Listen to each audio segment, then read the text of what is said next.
Olá a todos e bem-vindos a mais uma Dessari. O tema de hoje, como vocês já sabem, é a situação das finanças públicas do Brasil. É um assunto que gera bastante debate. Com certeza. O governo enfrenta um desafio enorme para equilibrar as contas, né? E ao mesmo tempo precisa garantir o crescimento da economia. A gente sabe que não é fácil. E quando a gente olha para as despesas obrigatórias, a situação fica ainda mais complexa. É verdade. O Valor Econômico trouxe dados bem preocupantes, viu? A projeção é que os benefícios da Previdência cheguem a R$ 1 trilhão em 2025. Isso dá 8,1% do PIB, né? Quer dizer, quase 10% de toda a riqueza que o Brasil produz vai só para pagar aposentadorias e pensões. Um número que impressiona, né? E com essa fatia do orçamento já comprometida, fica difícil, né? O espaço para investir em outras áreas, tipo infraestrutura, saúde, educação, fica muito limitado. E essa nova regra fiscal que foi aprovada recentemente, será que ela resolve o problema? Bom, a nova regra, ela dá um respiro para o governo, né, no curto prazo. Ela permite um crescimento das despesas acima da inflação, mas na prática ela não resolve o problema central. Entendi. É como tentar conter uma enchente com um balde furado, né? A raiz do problema, que é o crescimento desenfreado das despesas obrigatórias, continua intocado. É isso mesmo. Sem uma reforma mais profunda, sabe? Uma que ataque de frente os gastos com a Previdência, com a folha de pagamento dos funcionários públicos. As contas públicas vão continuar vulneráveis e o mercado financeiro sabe disso. Por falar em mercado financeiro, como é que ele tem reagido a essa indefinição, né, em relação ao futuro das contas públicas? O mercado não gosta de incerteza, né? E essa falta de clareza de como o governo pretende controlar as despesas, de como ele vai fazer os ajustes fiscais, isso gera muita apreensão. O Valor Econômico também destacou essa preocupação do mercado, a falta de um plano concreto para lidar com o problema fiscal. E na prática, quais as consequências dessa incerteza, né, na visão do mercado? A consequência mais imediata é a volatilidade. A gente vê o real se desvalorizando em relação ao dólar, os juros futuros subindo, o custo da dívida pública aumentando. É um ciclo vicioso que só prejudica o controle das contas. É um cenário que acaba inibindo os investimentos, né? Ninguém quer colocar dinheiro no país com futuro fiscal incerto. Sem dúvida. A instabilidade macroeconômica espanta os investidores e coloca em risco a recuperação da economia. E o cenário político interno, como é que ele entra nessa equação? As medidas que afetam programas sociais, né, tipo o seguro-desemprego, o abono salarial, elas enfrentam muita resistência política, né, principalmente porque elas impactam a base eleitoral do governo. O Valor Econômico mostrou bem essa dificuldade de aprovar reformas que são impopulares, mas são necessárias para manter as finanças públicas sustentáveis. Outro ponto que me chamou a atenção na nossa pesquisa foram os pisos constitucionais, né, para saúde e educação. A revista Exame trouxe um debate interessante sobre isso. É verdade, é um dilema, né? Por um lado, esses pisos garantem investimentos mínimos nessas áreas que são essenciais, né? Mas, por outro lado, eles engessam o orçamento e limitam a capacidade do governo de colocar recursos em outras áreas. É como se a gente obrigasse, sei lá, um chefe de família a gastar um percentual fixo da renda dele com o supermercado e escola, mesmo que a casa precise de um conserto urgente no telhado. Boa analogia. Investir em saúde e educação é essencial.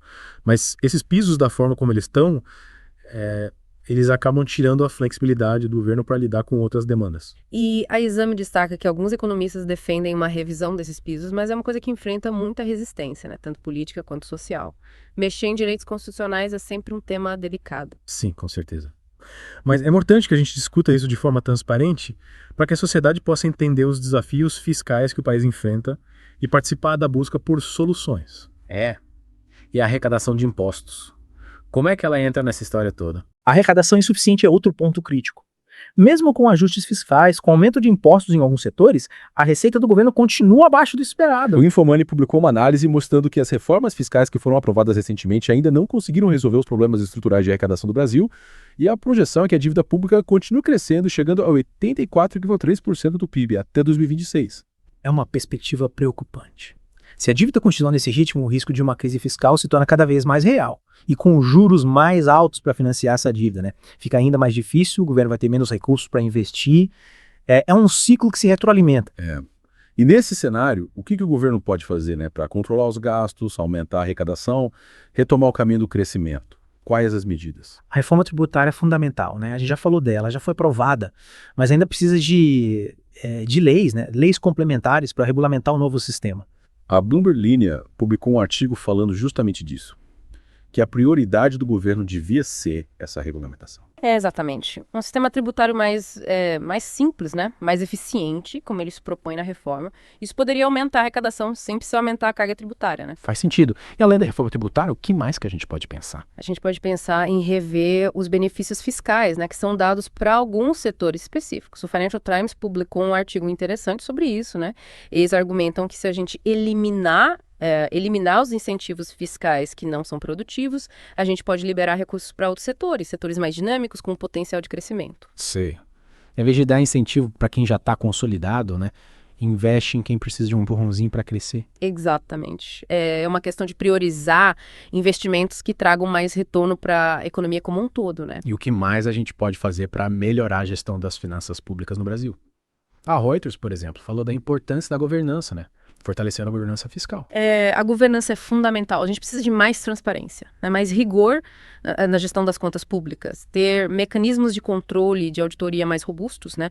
E isso ajudaria a garantir que o dinheiro público, né, seja usado da forma mais eficiente, de forma mais responsável. Yeah. E uma gestão mais transparente também ajudaria a recuperar a confiança do mercado, né, que é fundamental para atrair investimentos. Com certeza, a previsibilidade, a estabilidade, né, são essenciais para os investidores se sentirem seguros para investir no Brasil. Entendi. E além do controle dos gastos, né, do aumento da arrecadação, o que o governo pode fazer para impulsionar o crescimento econômico? Investir em áreas estratégicas, né, tipo infraestrutura, educação, tecnologia. Isso é essencial para aumentar a produtividade e gerar um crescimento sustentável no longo prazo. Mas esses investimentos exigem recursos, né, que dependem de uma boa gestão fiscal. Exatamente, é um ciclo, né? Uma gestão fiscal eficiente libera recursos para investimento e, por sua vez, gera crescimento, que aumenta a arrecadação, que permite novos investimentos.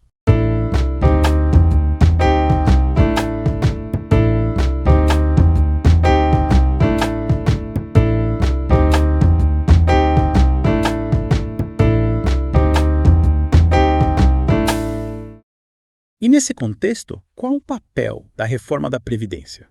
Bom, a reforma da Previdência é fundamental para garantir a sustentabilidade do sistema, né, no longo prazo. As regras de aposentadoria, as pensões, né, elas precisam ser ajustadas para garantir o equilíbrio das contas.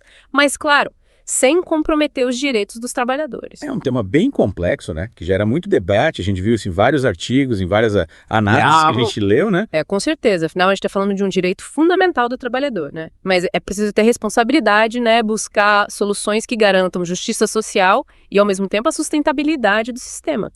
E essa busca por soluções exige um diálogo, né? Amplo, com a participação de todos os setores da sociedade. Sem dúvida. O governo, o Congresso, né, o setor privado, os sindicatos, os especialistas, todo mundo precisa se sentar à mesa e discutir as melhores alternativas. Mas esse diálogo, muitas vezes, ele esbarra, né, na polarização política que a gente vive hoje. É verdade. A falta de consenso, a dificuldade de construir pontes entre diferentes visões políticas, né, isso tem sido um obstáculo para a aprovação de reformas importantes no Brasil. E essa polarização também se reflete na imprensa, né, muitas vezes. O que dificulta o acesso à informação imparcial, né, sobre temas complexos como a economia. Por isso que é tão importante buscar fontes confiáveis, né, que mostrem os diferentes lados do debate, de forma equilibrada, responsável. E é isso que a gente busca fazer aqui no Adessário, né? Trazer informação, análise para ajudar nossos ouvintes a formar suas próprias opiniões sobre os temas que impactam o Brasil. A gente viu bastante coisa hoje, né? A situação das finanças públicas do Brasil realmente exige atenção. As despesas elas não param de crescer, a arrecadação não acompanha, a dívida só aumenta. A gente precisa agir, né? O governo precisa tomar medidas para controlar esses gastos, para aumentar a arrecadação e, claro, para voltar a crescer. A gente discutiu algumas medidas, né? Reforma tributária, rever os benefícios fiscais, fortalecer a governança fiscal, investir em áreas estratégicas, tudo isso pode ajudar, né? Mas é importante lembrar, né? Não existe solução mágica, né? A questão fiscal, ela é complexa, a gente precisa de um esforço de toda a sociedade, né? É isso aí. Governo, Congresso, empresas, cidadãos, todo mundo junto para encontrar soluções. Soluções que garantam a sustentabilidade das contas públicas e o desenvolvimento do país. E para a gente conseguir, né, encontrar essas soluções, a gente precisa de informação, né? Informação de qualidade, o debate público aberto, transparente.